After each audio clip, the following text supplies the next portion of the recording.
Hi friends, అందరూ ఎలాగున్నారండి? Welcome back to our channel. నేను మీ పద్మ. ఇప్పుడు మీరు చూస్తున్నది వేడి వేడి పెసరట్టు అండి. పెసరట్టు ఉప్మా కాంబినేషన్ ఈరోజు నేను చేయబోతున్నాను. పెసరట్టు మీద ఉల్లిపాయలు, జీలకర్ర, అల్లం ముక్కలు, వెల్లుల్లి అన్నీ వేసుకొని కానీ మనం మసాలా దోశలాగా వేసుకొని తిన్నామంటే పెసరట్టు మించిన టిఫినే లేదని చెప్పుకోవచ్చండి. మంచి కాంబినేషన్ ఉప్మా పెసరట్టు. ఈరోజు మన వీడియోలో ఉప్మా పెసరట్టు చేయబోతున్నాను. దూరగా నెయ్యితో కాల్చుకొని ఈ పెసరట్టుని 3 చట్నీల కాంబినేషన్తో చేశాను నేనైతే. అలాగే ఉప్మా వేరేగా పెట్టి స్పెషల్ దోశలాగా చేశాను. వెజిటేబుల్స్ అన్నీ వేసి అల్లం చట్నీ, కొబ్బరి చట్నీ, టమాటా చట్నీ కూడా చేశానండి. ఇలాగా ఉల్లి, క్యారెట్, కొబ్బరి, కొత్తిమీర తురిమి వేసుకొని నెయ్యి వేసి కాల్చుకున్నాను. ఇప్పుడు ప్రాసెస్ ఏంటని చూసేద్దాము. ఇప్పుడు ప్రాసెస్ చూస్తున్నారు కదా, ఇక్కడ నేను 300 గ్రాములు పచ్చ పెసలు తీసుకున్నానండి. ఈ 300 గ్రాముల్లోనే 1 చెంచా వరకే బియ్యం అనేది వేసుకున్నాను. అదే షుగర్ పేషెంట్లకి మీరు బ్రేక్ఫాస్ట్ కింద పెట్టాలనుకుంటే రైస్ అనేది అవాయిడ్ చేసేయండి. ఓన్లీ పెసరట్టు కూడా బాగా వస్తుంది. ఉట్టు పెసలతోనే మనము రుబ్బు చేసుకొని వేసుకోవచ్చండి. ఇక్కడ నేను 1 స్పూన్ వరకే వేసాను రైస్ అనేది. ఇలాగా ఒక 2-3 సార్లు కడిగి నీళ్ళు వంపేసుకొని మంచినీళ్ళు వేసుకొని మూత పెట్టుకోవడమేనండి. ఇలాగా ఒక 5 నుంచి 8 గంటల వరకు పెసలు అనేది బాగా నాననివ్వాలి. అదే రాత్రికి నానేసి తెల్లవారు కూడా రుబ్బుకొని మనం చేసుకోవచ్చు దోశ రుబ్బు అనేది. ఇప్పుడు ముందుగా నేను పెసరట్టు కాంబినేషను కొబ్బరి చట్నీ చేస్తున్నానండి. 1 కప్పు చిన్న కొబ్బరి ముక్కలు వేసుకున్నాను. అలాగే 1/2 కప్పుకి పల్లీలు వేసుకున్నాను. 1/4 కప్పు పుట్నాల పప్పు కూడా వేసుకున్నాను. అదే పుట్నాల పప్పు బదులు మనం పచ్చిశనగపప్పు నానబెట్టి కూడా వేసుకోవచ్చండి, ఇంకా టేస్ట్ బాగుంటుంది. అలాగే 2 వెల్లుల్లి రెబ్బలు, 3 పచ్చిమిరపకాయలు, ఒక కొద్దిగంతా 2 రెమ్మలంతా కరివేపాకు వేసుకున్నాను. అలాగే 1 స్పూను జీలకర్ర కూడా వేసుకున్నాను. రుచికి సరిపడా ఉప్పు కూడా ఇప్పుడే వేసుకోవచ్చండి, లేదంటే చట్నీ చేసేసిన తర్వాత కూడా వేసుకోవచ్చు. ముందుగా వీటిలో నీళ్ళని వేయకుండా కోర్స్గా చేసుకొని ఇప్పుడు ఇందులోనే 2 కప్పుల వరకు వాటర్ అనేది వేసుకున్నాను. ఇప్పుడు మెత్తగా మిక్సీ పట్టించుకోవాలి. ఇలా మెత్తగా చట్నీ రెడీ అయిపోయింది కదా, ఒక గిన్నెలోకి తీసుకున్నాను. ఇప్పుడు ఇందులోని రుచికి సరిపడగా 1/2 టీ స్పూన్ వరకు ఉప్పు వేసానండి. ఇప్పుడు ఇది ఉప్పు వేసుకున్నాం కదా చట్నీలోని, కొబ్బరి చట్నీ బాగా కలుపుకొని పక్కన పెట్టుకోవాలి. ఇప్పుడు అదే మిక్సీ గిన్నె కడుక్కొని మనం ఇందులోనే నానబెట్టుకున్న పెసలు ఉన్నాయి కదండి. ఇప్పుడు నేను దగ్గర 8 గంటల వరకు నానబెట్టుకున్నాను పెసలు అనేవి. ఇప్పుడు ఈ పెసల్ని 2 ట్రిప్పుల కింద వేసి మనం పెసర రుబ్బు చేసేసుకోవాలి. ఇలాగా ఒక టైంకి ఇలాగా పెసలు వేసుకున్నాను కదా, ఇప్పుడు ఇందులోనే మసాలాకి ప్రిపేర్ చేసుకోవాలండి. ముందుగా ఒక 3 పచ్చిమిరపకాయలు 2 ట్రిప్పులకు గాను నేను ఇందులోనే వేసేసుకున్నాను. 3 పచ్చిమిరపకాయలు, ఒక 2 ఇంచుల వరకు అల్లం ముక్కలు, 2 వెల్లుల్లి రెబ్బలు, అలా ఒక పెద్ద చెంచాతో జీలకర్ర కూడా వేసుకున్నాను.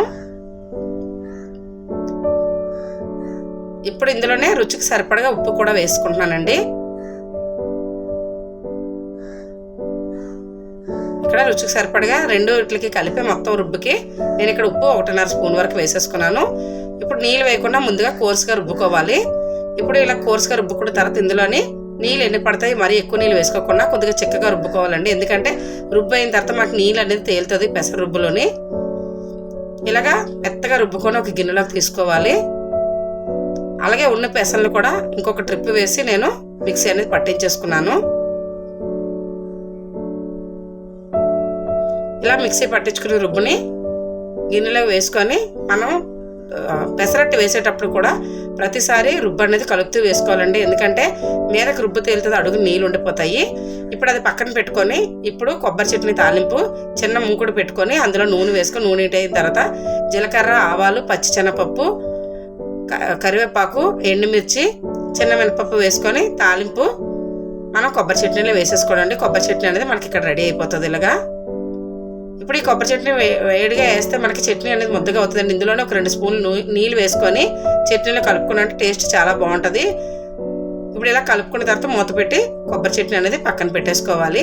అలాగే పెసరట్టు కాంబినేషన్కి నేను ఇక్కడ ఒక చిన్న కప్పు అంతా ఉప్మా కూడా చేశాను. అలాగే పెసరట్టులో వేయడానికి ఉల్లిపాయ ముక్కలు, జీలకర్ర, కొబ్బరి కూర, క్యారెట్ తురుము, కొత్తిమీర అన్నీ కట్ చేసి రెడీ చేసి పెట్టుకున్నాను. అలాగే నెయ్యితో కాల్చుకోవడానికి నెయ్యి కూడా దగ్గర పెట్టుకున్నాను. ఇప్పుడు స్టవ్ ఆన్ చేసి దోశ ప్యాన్ పెట్టుకున్నానండి. దోశ ప్యాన్ వేడైపోయింది. నీళ్ళు ఇలా చిలకరించుకొని మనం ప్రతిసారి కూడా ఇలా రుబ్బు అనేది కలుపుకోవాలి. ఇప్పుడు దోశ ప్యాన్ వేడైంది కదా, ఇక్కడ 2 గరిటెలు రుబ్బు అనేది వేసుకొని మనం దోశ వేసేసుకోవడమే. ఎంత పలచగా వేసుకుంటే అంత బాగా కాలుతుందండి పెసరట్టు అనేది. మరీ తిక్కగా వేసుకుంటే మనకి పచ్చి పచ్చిగా ఉన్నట్టుగా ఉంటుంది. ఇప్పుడు ఇందులోనే తురుముకున్న ఉల్లిపాయ ముక్కలు వేసుకోవాలి. మనకి నచ్చిన ఉల్లిపాయ ముక్కలు వేసుకోవచ్చు, టేస్ట్ చాలా బాగుంటుంది. అలాగే కొద్దిగా జీలకర్ర ఎందుకంటే జీర్ణంకి వస్తుందండి, జీర్ణశక్తి పెరుగుతుంది. అలాగే తురుముకున్న క్యారెట్ కూడా. ఇప్పుడు కొబ్బరి కూరను కూడా వేసుకున్నాను. నేనైతే పెసరట్లో ఎప్పుడు కూడా కొబ్బరి కూర అనేది వేసుకుంటానండి.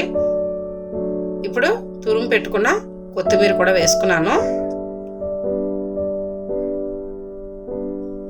ఉల్లిపాయ ముక్కలు ఎక్కువ వేసుకోవడం వల్ల టేస్ట్ చాలా బాగుంటుంది. ఇప్పుడు మనం నువ్వుల నూనె కానీ, నెయ్యి కానీ, బటర్ కానీ, మామూలు సన్ఫ్లవర్ ఆయిల్ కానీ మనం వేసుకొని కూడా దోశను కాల్చుకోవచ్చు అండి. నేనైతే ఫస్ట్ దోశ నెయ్యి వేసి కాల్చాను. ఇలా నెయ్యి వేసి కాల్చుకోవడం వల్ల కూడా దోశ కలర్ అనేది మంచి కలర్ వస్తుందండి. అలాగే నెయ్యి వేసుకున్న తర్వాత ఒక 2 నిమిషాల పాటు ఫ్లేమ్ అనేది కొద్దిగా తగ్గించి మూత పెట్టుకున్నాను.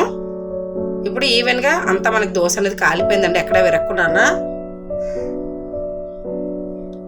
ఇప్పుడు మొత్తం అంతా దోశ అనేది చూడండి మనకి విరక్కుండా బాగా వచ్చేసింది కదా. తిరగేసుకోవాలి. తిరగేసుకొని ఒక 2 నిమిషాల పాటు ఆయిల్లో పెట్టుకొని ఉంచుకోవాలండి. ఇప్పుడు పెసరట్టు కూడా మనకి 2 పక్కల ఫ్రై అనేది అయిపోయింది. ఇప్పుడు ఇందు మీద చేసుకున్న ఉప్మాని మీదన వేసి కోడ్ చేసుకోవాలి. ఇప్పుడు ఇలాగైతే నేను చేశాను కదండి, ఉప్మా పెసరట్టు కాంబినేషన్ అయితే అల్లం చట్నీతో కొబ్బరి చట్నీతోనే తిరిగి చూడవసరం లేదండి, అంత టేస్ట్ బాగుంటుంది. ఎవరికైనా తెలియకపోతే ఈ టేస్ట్ ట్రై చేయండి. ఇలాగా కంపల్సరీగా అందరికీ ప్రతి ఒక్కరికి కూడా కుదురుతుంది. జీడిపప్పు ఉప్మా చేశాను నేను. ఇలాగ ఉప్మా చేసి కొద్దిగా నెయ్యి అనేది వేసాను, 1/2 టీ స్పూన్ నెయ్యి వేసాను మంచి ఫ్లేవర్ కోసం. ఇలా నెయ్యి వేసి మొత్తం అంతా స్ప్రెడ్ చేసిన తర్వాత పెసరట్ని అటు ఇటు కూడా ఫోల్డ్ చేసుకోవాలి. ఇలా ఫోల్డ్ చేసుకుంటే మనకి ఎంతో యమ్మీ అయిన ఉప్మా పెసరట్టు రెడీ అయిపోయిందండి. ఒక ప్లేట్లో తీసుకొని సర్వ్ చేసుకోవాలి. ఇలాగా పెసరట్టు ఉప్మా రెడీ అయిపోయింది కదండి. ఇప్పుడు దీన్ని పక్కన పెట్టుకొని దీనికి కాంబినేషన్ చట్నీలు రెడీ చేసుకోవాలి. చూడండి ఇక్కడ ఉప్మా పెసరట్టు చూస్తూనే నోరు ఊరుతుంది కదా, ఆంధ్రుల ఫేవరెట్ పెసరట్టు. ఇప్పుడు ఇది నేను చట్నీలతోని పక్కన పెట్టుకొని ఉట్టుగా ఉప్మా లేకుండా ఉట్టు పెసరట్టు ఎలాగేలా చూస్తున్నారండి. ఇప్పుడు రుబ్బుని బాగా కలుపుకొని 2 గరిటెలు పెసర రుబ్బు అనేది వేసుకొని దోశని బాగా స్ప్రెడ్ చేసుకోవాలి. పలచగా వేసుకోవాలండి, అప్పుడే ఈవెన్గా ఫ్రై అవుతుంది, మంచి కలర్ కూడా వస్తుంది. ఇప్పుడు ఇందులోనే కట్ చేసుకున్న ఉల్లిపాయ ముక్కలు, ఇప్పుడు ఉప్మా వేసుకోవట్లేదు కనుక ఉల్లిపాయ ముక్కలు కొద్దిగా ఎక్కువ వేసుకున్నాం అంటే టేస్ట్ అనేది తినేటప్పుడు చాలా బాగుంటుంది. తురుముకున్న కొబ్బరి కూర కూడా వేసుకున్నాను. ఇప్పుడు కొద్దిగా కొత్తిమీరని కూడా కట్ చేసుకుని కొత్తిమీర కూడా కొద్దిగా వేసుకొని దీని మీదే క్యారెట్ తురుము కూడా వేసుకుంటే టేస్ట్ చాలా బాగుంటుందండి. ఫస్ట్ పెసరట్టుని నేను నెయ్యితో కాల్చుకున్నాను కదా, సెకండ్ పెసరట్టుని నువ్వుల నూనెతో కాల్చానండి. అలాగే బటర్తో కానీ సన్ఫ్లవర్ ఆయిల్తో కానీ ఏ ఆయిల్తోనైనా మనం ఫ్రై చేస్తే పెసరట్టు అనేది టేస్ట్ చాలా బాగుంటుందండి. ఎక్కువ నెయ్యి నువ్వుల నూనెతోనే చాలా బాగుంటుంది. నాకైతే నువ్వుల నూనెతో చాలా ఇష్టం అండి. ఇక్కడ నేను నువ్వుల నూనె కొద్దిగా 4-5 స్పూన్ల వరకు వేసి బాగా ఫ్రై చేశాను.